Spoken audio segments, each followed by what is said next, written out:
नमस्कार रसिक हो. वडाच्या झाडाजवळ पुन्हा एकदा का हा प्रश्न पडला असेल. अनेकांना हा सुद्धा प्रश्न पडलाय की अक्षरधर्मी या संस्थेच्या चिन्हामध्ये झाड का बरं, अक्षर का नाही दिसत आहेत. तर इथे ना थोडंसं आपण या संकल्पनेविषयी समजून घेऊया. क्षर म्हणजे जे मिटतं, जे नष्ट होतं. अक्षर म्हणजे जे मिटत नाही, जे कधी संपत नाही. भाषा आपल्याला अक्षर देते आणि त्या अक्षरांमधून आपण अक्षरत्वाचं मर्म शोधतोय, ही तर गोष्ट खरीच आहे. पण या सगळ्याचं शिक्षण मुळात निसर्ग आपल्याला देतो. निसर्गामध्ये ही झाडं दिसतात ना आपल्याला.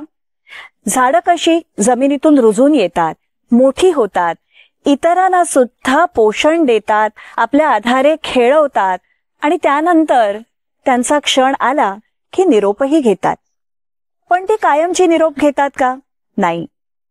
झाडं कधीच मरत नाहीत, कारण त्या झाडांमधून फुलं, त्यातून फळं आणि त्यातून बीज आणि त्या बीजांमधून पुन्हा नवी झाडं.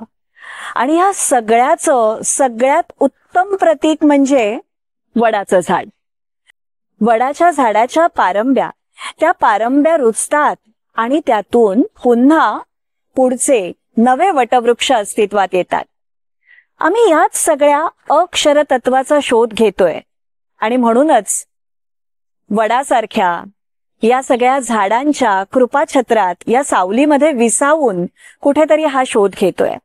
म्हणून अक्षरधर्मीचं जे चिन्ह आहे त्याच्यामध्ये झाड आहे आणि त्या झाडाच्या सावलीमध्ये, त्या पारावरती आपण सगळे एकमेकांशी जी देवाणघेवाण करतोय, जो संवाद साधतोय, त्यातनं आपण सगळेच अक्षरधर्माच्या या दिंडीमध्ये सामील होतोय.